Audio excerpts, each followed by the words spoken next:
जय श्री राम। आइए सुनते हैं मंगलवार के व्रत की कथा। एक समय की बात है, एक ब्राह्मण दंपत्ति की कोई संतान नहीं थी, जिस कारण वह बेहद दुखी थे। एक समय ब्राह्मण वन में हनुमान जी की पूजा करने के लिए गए। वहाँ उन्होंने पूजा के साथ महावीर जी से एक पुत्र की कामना की। घर पर उसकी स्त्री भी पुत्र की प्राप्ति के लिए मंगलवार का व्रत करती थी। वह मंगलवार के दिन व्रत के अंत में हनुमान जी को भोग लगाकर ही भोजन करती थी। एक बार व्रत के दिन ब्राह्मणी ना भोजन बना पाई और ना ही हनुमान जी को भोग लगा सकी। उसने प्रण किया कि वह अगले मंगलवार को हनुमान जी को भोग लगाकर ही भोजन करेगी। वह भूखी प्यासी 6 दिन तक पड़ी रही। मंगलवार के दिन वह बेहोश हो गई।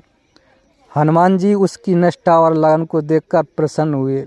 उन्होंने आशीर्वाद स्वरूप ब्राह्मणी को एक पुत्र दिया और कहा कि यह तुम्हारी सेवा करेगा। बालक को पाकर ब्राह्मणी अति प्रसन्न हुई। उसने बालक का नाम मंगल रखा। कुछ समय उपरांत जब ब्राह्मण घर आया तो बालक को देखकर पूछा कि यह कौन है। पत्नी बोली कि मंगलवार व्रत से प्रसन्न होकर हनुमान जी ने उसे एक बालक दिया है। ब्राह्मण को अपनी पत्नी की बात पर विश्वास नहीं हुआ। एक दिन मौका देखकर ब्राह्मण ने बालक को कुएं में गिरा दिया। घर पर लौटने पर ब्राह्मणी ने पूछा कि मंगल कहाँ है। तभी पीछे से मंगल मुस्कुराकर आ गया। उसे वापस देखकर ब्राह्मण आश्चर्यचकित रह गया। रात को हनुमान जी ने उसे सपने में दर्शन दिए और बताया कि यह पुत्र उसे उन्होंने ही दिया है। ब्राह्मण सत्य जानकर बहुत खुश हुआ। इसके बाद ब्राह्मण दंपत्ति प्रत्येक मंगलवार को व्रत रखने लगे।